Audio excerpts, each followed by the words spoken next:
प्रसंग चल रहा है। महामहिमा में वंशीजू के साक्षात स्वरूप हित सजनी स्वरूपा हित स्वरूपा महाप्रभु श्री हरिवंश चंद्रजू श्री देववन में विराजमान है। इस समय महाप्रभु की अवस्था 11 वर्ष की है। महाप्रभु हरिवंश चंद्रजू साक्षात नित्य विहार अद्भुत प्रेम रस की स्थापना करने के लिए प्रकट हुए, जो अत्यंत रहस्यमय गुप्त रस रीति है। गुप्त रस रीति ऐसी है कि जो आगम निगम पुराण अगोचर, वेदों ने केवल इतना संबोधन कर दिया, रसो वैशा रसम हृदयम लब्ध्वा आनंदी भवतु। वो परब्रह्म तत्व रस स्वरूप है। उस रस स्वरूप को जानने वाला भी आनंद स्वरूप हो जाता है, रस स्वरूप हो जाता है। पर वो कैसा है ऐसा वर्णन करने में वो नेति नेति कह के इतना ही नहीं, इतना ही नहीं ऐसे संबोधन करता है। पर वृंदावन के रसिकाचार्यों ने वो इतना ही है ऐसा अनुभव कराया पूर्ण स्वरूप से। ये सामर्थ्य प्रेम में है। प्रेम के द्वारा ही हम प्रभु के सम्यक स्वरूप का अनुभव कर सकते हैं। ज्ञान के द्वारा हम प्रभु के आत्म स्वरूप निर्गुण निराकार स्वरूप का अनुभव कर सकते हैं। पर प्रेम उस अंतर्यामी निराकार तत्व का भी अनुभव कराता है और प्रभु की प्रकट लीलाओं का भी रसास्वादन कराता है। पूर्ण प्रेमामृत जब हृदय में प्रकाशित हो जाता है तो कोई भी ज्ञान, कोई भी आनंद, कोई भी रस बकाया नहीं रहता। श्री लाल बिहारी जी और श्री श्यामा जी के चरणारविंद की वो आसक्ति जो किसी अन्य साधन से नहीं हो सकती, महाप्रभु हरिवंश चंद्र जो प्रकट होकर के सहज में प्रकाशित की। आचार्यों का यही कृपा अवतार है कि जो जीव माया में भ्रमित है, केवल शरण लेने मात्र से वो इष्ट में आसक्त हो जाते हैं, उनको अपने स्वरूप का बोध हो जाता है। ये आचार्य कृपा से होता है। ये बहुत प्रपंच माया का ऐसा आकर्षणकारी है कि इससे मुक्त हो पाना बहुत कठिन है। बड़ी बड़ी साधना करने पर भी शरीराभिमान बना रहता है। लेकिन वंशी का चमत्कार ऐसा कि आई ब्रजनारी सुनत बंसीरो गृहपति बंधु विसारे दर्शन मदन गोपाल मनोहर मनसिज ताप निवारी। वंशी नाद ने ऐसा आकर्षण किया कि घर परिवार शरीर सबकी शुद्ध भूल गई, एकमात्र मदन गोपाल ही मानस पटल पर छा गए। मदन गोपाल के मिलन की विकलता हृदय में छा गई। मदन गोपाल की स्मृति से अंतःकरण भर गया। समस्त राग नष्ट हो गए, समस्त बंधन छिन्न भिन्न हो गए और गोपीजन लोक मर्यादा वेद मर्यादा को पार करके श्री लाल बिहारी के प्रेम रस में सम्मिलित हुई। वही वंशी आचार्य स्वरूप से अवतरित होकर विधि निषेध से परे जो महाप्रेम रस है उसका अनुभव कराया। आचार्य चरण की अवस्था इस समय 11 वर्ष की है। एक दिन की बात है कि रात्रि में महाप्रभु हरिवंश चंद्र जो श्यामा श्याम का चिंतन करते हुए विश्राम कर रहे थे कि अचानक तंद्रा लगी और उस तंद्रा में महाप्रभु ने स्वप्न में देखा कि साक्षात लाडली जो महाप्रभु के समीप आई और कह रही है, एक दिवस सोवत सुख लह्यो श्री राधे सुपने में कहो। एक दिवस सोवत सुख लह्यो श्री राधे सुपने में कहो। द्वार तिहारे पीपर जो है ऊंची डार शबनी में सो है। द्वार तिहारे पीपर जो है ऊंची डार सबनी में सो है। तामे अरुण पत्र एक न्यारो जामे जुगल मंत्र है भारो। तामे अरुण पत्र एक न्यारो जामे जुगल मंत्र है भारो।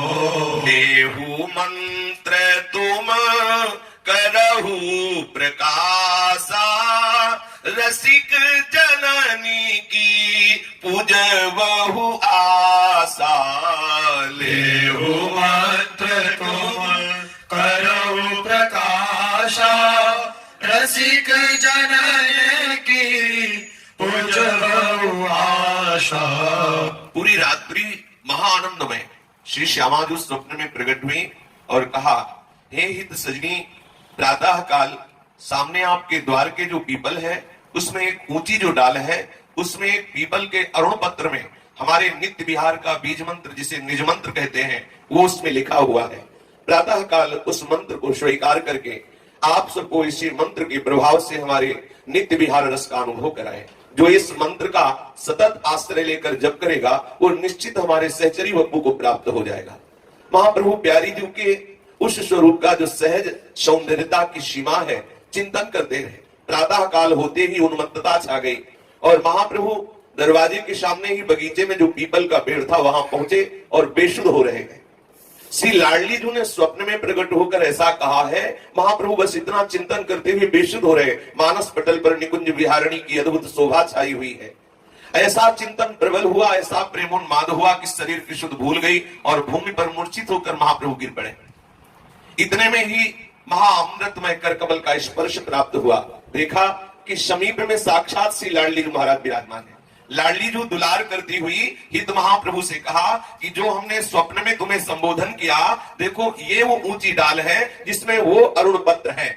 करत भजन एक दिवस लाडली छवि मन अटक्यो, करत भजन एक दिवस लाडली छवि मन अटक्यो, रूप सिंधु के माही परो कहूँ जात न भटक्यो, रूप सिंधु के माही परो कहूँ जात न भटक्यो, दिवस होई तन भय तन्मय प्यारी के, दिवस होई तन भय तन्मय प्यारी के, झुके अवनी पे शिथिल होई सुख में भारी के, झुके अवनि पे शिथिल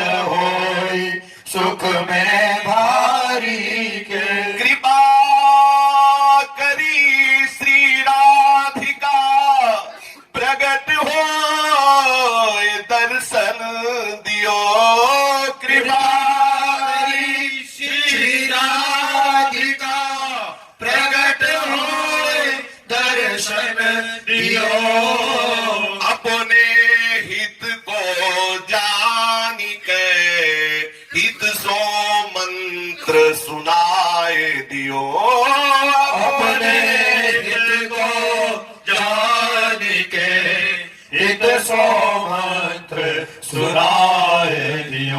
महाप्रभु श्री लाडली जी के चिंतन में डूबे हुए ऐसे बेशुद्ध हो गए कि मूर्छित होकर उसी पीपल वृक्ष के समीप भूमि पर लुढ़क गए। बेशुद्ध अवस्था में श्री लाडली जो साक्षात प्रकट हुई, प्रकट होकर श्री हितजू का दुलार किया। जे भी स्पर्श किया महाप्रभु के हृदय में अद्भुत चेतना जागृत हो गई। आंख खोल के देखा जो ध्यान का विषय श्री लाडली जो महाराज है वो साक्षात सामने विराजमान है। प्यारी जी ने स्वयं अपने श्री मुख से महामहिमा में जो हमारे राधा वल्लभी संप्रदाय का निज मंत्र है, बीज मंत्र है, नित्य विहार का मूल है, समस्त रसिक महापुरुषों ने इसी मंत्र का चिंतन करके नित्य विहारी श्यामा श्याम की अद्भुत रसमयी लीलाओं का गायन किया है। जिन लीलाओं का दर्शन किया वही लीलाएं वाणी में गायन की। जैसे एकमात्र क्लीम शब्द में अद्भुत त्रिभुवन को प्रेम में डुबो देने की सामर्थ्य है। जब वंशी में प्रभु श्री कृष्ण चंद्रजू ने रास के अवसर पर इस बीज मंत्र का उच्चारण किया क्लीम, तो उसी समय त्रिभुवन प्रेमावेश में हो गया। जो जड़ थे वो चैतन्य हो गए, जो चैतन्य थे वो प्रेम समाधि में डूब गए। सूखे पत्थरों में भी रस आ गया, सूखे काष्ठ भी द्रवित होने लगे। ऐसा चमत्कार। फिर ये तो निकुंज का निज मंत्र महाप्रेम स्वरूप है। इस मंत्र का सहज ऐसा प्रभाव है, कोई श्रद्धा पूर्वक जपे तो बहुत शीघ्र हृदय द्रवित हो जाता है। द्रवित हृदय संपूर्ण विकारों से रहित हो जाता है। और प्यारी जो प्यारे जो ऐसे सामने दर्शन देते हैं, ऐसे सामने जैसे हम आपको देख रहे, इन्हीं नयनन सब सुख देखे, अपनो जन्म सुफल करी लेखे। देह भाव का नाश होते ही मंत्र के प्रभाव से भाव देह की प्राप्ति होती है। जब तक देह भाव है तब तक चाहे वो ज्ञान मार्गी हो, चाहे वो भक्ति मार्गी हो, अपने लक्ष्य तक नहीं पहुंच सकता। देह भाव में ही सारे विकार हैं, देह भाव ही बंधन है। जब तक इस देह भाव से साधक ऊपर नहीं उठता तब तक इस रस का अनुभव नहीं होता। हमारे मन की गति सहज में नीचे की तरफ है। जैसे जल को कहीं भी छोड़ो नीचे ही जाता है, ऐसे ही मन का सहज स्वभाव है अधोगामी होना। वो नीचे जो प्राकृतिक सुख है इन्हीं का चिंतन करता है। जो ऊर्ध्व सुख चिदानंदमय है उसकी तरफ मन की वृत्ति सहज में नहीं लगती। जैसे नीचे प्रभावित होने वाले जल को यदि ऊपर चढ़ाना है, ऊपर की तरफ प्रवाह करना है तो यंत्र की आवश्यकता है, ऐसे अधोगामी मंत्र को ऊपर उठाने के लिए मन को मंत्र की आवश्यकता है। जब तक मन को मंत्राकार नहीं कर दिया जाता तब तक वो भगवत स्वरूप का, आत्म स्वरूप का अनुभव नहीं कर सकता, क्योंकि मन ही बंधन और मोक्ष का कारण है। विषय चिंतन करने वाला मन बंधन का कारण है और भगवत चिंतन करने वाला मोक्ष का कारण है। पर मोक्ष प्राप्त महापुरुषों के लिए भी जो अत्यंत गोप्य रस है वृंदावन श्री श्यामा श्याम का नित्य विहार रस, ये किसी और मंत्र के प्रभाव से मिलना संभव है। इसीलिए सहचरी स्वरूप आचार्य चरण प्रकट होकर के श्री जी के द्वारा दिए हुए इस निज मंत्र के प्रभाव से अधम जीव को, अनाधिकारी जीव को भी सहचरी भाव से युक्त किया। श्री स्वामिनी जी ने अपने श्री मुख से ये मंत्र, निज मंत्र दिया महाप्रभु को, और वो पत्र जो पीपल की डाल पर अरुण वर्ण का था उसमें अंकित जो दिव्य चिदानंद स्वरूप निज मंत्र है वो दिया, इसे सिंहासन पर विराजमान कर लो और इसी के द्वारा अपने शरणागतों को हमारे नित्य विहार रस का अनुभव कराओगे। हमारे यहाँ राधे वेष्टम संप्रदायिक कर्ता आचार्यो राधा मंत्रदा सद्गुरुश्च मंत्रो राधा यस्य सर्वात्मनेवम वंदे राधा पाद पद्म प्रधानम। हमारी इष्ट है श्री राधा। नित्य विहार रस की उपासना में सर्वोपम इष्ट का जो स्वरूप प्रकाशित है वो गोरे चरणारविंद है। श्री भगवत रसिक जी ने भी कहा है, नवल किशोर उपासना जुगल मंत्र को जाप, जुगल मंत्र को जाप वेद रसिकन की बानी, श्री वृंदावन धाम इष्ट श्यामा महारानी। जब तक श्यामा महारानी के चरणारविंद की आराधना नहीं होगी, श्यामाजू के गोरे चरणारविंद में इष्ट भाव नहीं होगा, तब तक जो श्यामा श्याम की अद्भुत नित्य विहार वृंदावन रस का जो अद्भुत रस बरस रहा है ये अनुभव में आने वाला नहीं। तो राधे वेष्टम हमारे वृंदावन नित्य विहार रस में आराध्य स्वरूप से, इष्ट स्वरूप से गोरे चरणारविंद है। कल की चर्चा में सुना श्री राधा जुग चरण निवास, जस वर्णो हरिवंश विलास, श्री हरिवंश गाई हो। श्री गोरे चरणारविंद ही हमारे आराध्य देव हैं। इन्हीं के प्रभाव से श्री लाल बिहारी सदैव अधीन रहते हैं और वो जुगल रस केलिका, जुगल श्रीअंगों के श्रृंगार का, जुगल की महाअद्भुतमय लीला का रसास्वादन करने का उपासक अधिकारी हो जाता है। संप्रदायिक कर्ता हमारे हित संप्रदाय की आचार्य है श्री राधा किशोरी। राधे वेष्टम हमारी इष्ट राधा, संप्रदायिक कर्ता आचार्यों श्री राधा, मंत्रदा मंत्र देने वाली सदगुरु श्री राधा और मंत्र भी श्री राधा, जिनका सब कुछ श्री राधा है, ऐसे श्री हरिवंश चंद्र जी को हम नमस्कार करते हैं। श्री स्वामिनी जी के द्वारा जो प्रदत्त निज मंत्र है, जो ही महाप्रभु के हृदय में गया महाप्रभु विकल हो गए और स्वामिनी जी प्रगट में अंतर ध्यान हो गई। महाप्रभु की ऐसी विकलता बढ़ी कि रोम रोम खड़ा है, आंखों से अश्रु झर रहे हैं और बार बार मुख से श्री राधा श्री राधा श्री राधा ऐसा निकल रहा है। श्री लाडली जी के प्रदत्त मंत्र में ऐसी महामहिमा में सामर्थ्य है, विश्वास कीजिए कितना भी कठोर हृदय क्यों न हो, हम अपने हृदय से जानते हैं संन्यास मार्ग में जो उपासना पद्धति है उसमें पूर्ण निरपेक्ष हृदय हो जाता है। हृदय में कहीं भी कोमलता नहीं रहती। ये जो मैत्रा करुण एवच ये ज्ञानी में नहीं रहता, क्योंकि दूसरा हो तो मैत्री करे, दूसरा हो तो करुणा करे। जब स्वयं मैं है तो मैं में कहां करुणा, मैं में कहां मैत्री। जो अद्वैष्टा सर्वभूतानाम मैत्रा करुण एवच निर्ममो निरहंकारा सम दुखा सुखा क्षमी। सब लक्षण ज्ञानी में मिलेंगे, दो बात नहीं होगी, ना तो मैत्रा होगा ना करुण होगा। क्योंकि किससे मित्रता करे, द्वैत हो, दूसरा हो तो मित्रता करे। करुणा किस पर की जाए, अपने पे, वो तो दूसरा हो तो करुणा करे। इसलिए जो ज्ञान मार्ग की उपासना का उपासक होता है बहुत कठोर हृदय हो जाता है। ऐसे कठोर हृदय में द्रवण क्रिया कर पाना सबसे कठिन बात होती है। और निज मंत्र का ऐसा प्रभाव है कि ऐसा द्रवित हो जाता है कि खुद को पता नहीं चलता हम क्यों रो रहे हैं। रोने का कारण खुद को पता नहीं। अगर पूछा जाए कि क्यों रो रहे हो, कोई भाव का प्रसंग है क्या, तो बिना प्रसंग के, बिना भाव के प्रसंग के भी अश्रु प्रवाह होते रहते। ये ऐसे निज मंत्र का महामहिमा में प्रभाव है। आचार्य चरण प्रेम से विकल है। श्री व्यास मिश्र जी को सूचना मिली कि हरिवंश चंद्र जो बगीचे में पीपल के वृक्ष के नीचे विकल हुए मूर्छावस्था में है। श्री ठाकुर रंगीलाल के समीप उनको परिकर जनों ने गोद में लाकर के विराजमान किया। काफी समय के बाद श्री महाप्रभु को बाह्य चेतना जागृत हुई। जो मंत्र गुप्त रूप से प्यारी जी ने अपने श्री मुख से दिया, वही मंत्र पीपल के पत्ते में अंकित करके दिया। वो मंत्र सिंहासन पर महाप्रभु ने विराजमान किया नवरंगीलाल जी के पास। और उस मंत्र के प्रभाव से बड़े बड़े रसिक महापुरुष देववन में ही बन गए। जो भी शरण में आता महाप्रभु उनको मंत्र प्रदान करते, क्योंकि आचार्य है। आचार्य के मंत्र प्रदान करते ही और आचार्य के चरणों का आश्रय लेते ही नित्य बिहारी श्यामा श्याम का रंग उपासकों के हृदय में चढ़ने लगा। दसों दिशाओं में फैल रही थी। रंगीलाल जी का प्रादुर्भाव होना, बड़ी बड़ी रसमयी आश्चर्यमयी लीलाएं करना और लाखों भक्तों का समुदाय महाप्रभु को घेरे रहता। बादशाह सिकंदर लोधी को एक खबर मिली कि व्यास मिश्र के लाला जो हरिवंश चंद्र जो है उनकी बड़ी कीर्ति फैल रही, बड़े तेजस्वी और बड़े प्रतापवान है। उसने विचार किया कि अब व्यास मिश्र जी वृद्ध भी हो गए हैं और ज्यादा अनुपस्थित भी रहते हैं, तो उसने अपने राजमंत्री को कहा कि तुम जाकर के हरिवंश चंद्र जी से कहना कि हम तुम्हारे जन्म के समय तुम्हारे साथ में ही थे, पर मर्यादा के कारण हमें तुम्हारे दर्शन करने का सौभाग्य नहीं मिला, क्योंकि अभी आप प्रकट हुए थे। अब आप कृपा करके सभा में पधारे और अपने पिता के राजगुरु पद पर विराजमान होकर के धर्म का शासन करें, धर्म की स्थापना करें। महाप्रभु के पास सिकंदर लोधी का राजमंत्री राजवैभव सामग्री लेकर गया और महाप्रभु से कहा कि बादशाह की आज्ञा है कि आप राज दरबार में राजगुरु पद पर विराजमान हुए और धर्म की स्थापना करें। व्यास मिश्र जी ने कहा, देखो बेटा, हम वृद्ध हो गए हैं, राजा स्वयं ऐसी आकांक्षा कर रहा है, अब तुम्हें ये बात नहीं टालनी चाहिए।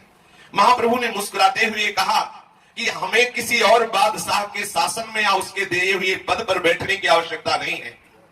साधारण मनुष्य इनको बादशाह माने, हमारे हृदय के बादशाह तो श्री श्यामा श्याम है। हम किसी और के सामने जाकर के झुककर इस बात के लिए नमस्कार करें कि बादशाह, ऐसा कभी नहीं हो सकता। हम श्री श्यामा श्याम के रिझाने में ही लगे, एक क्षण भी हमारे पास खाली नहीं है कि मैं जाकर बादशाह को उपदेश कर सकूं। असंभव, बिल्कुल असंभव, मैं राज दरबार में नहीं जा सकता। महाप्रभु की ये बात सुनकर के व्यास मिश्र जी आश्चर्यचकित हो रहे हैं कि हम कैसे राजमंत्री को जवाब दें। फिर महाप्रभु से व्यास मिश्र ने कहा, बेटा मेरी बात तो मान लो, एक बार जाकर अपने मन की बात बादशाह को बता दो। महाप्रभु ने कहा, राज दरबार में हम प्रवेश नहीं हो सकते, हम अपनी अनन्य निष्ठा को किसी भी तरह से आंच नहीं आने देंगे।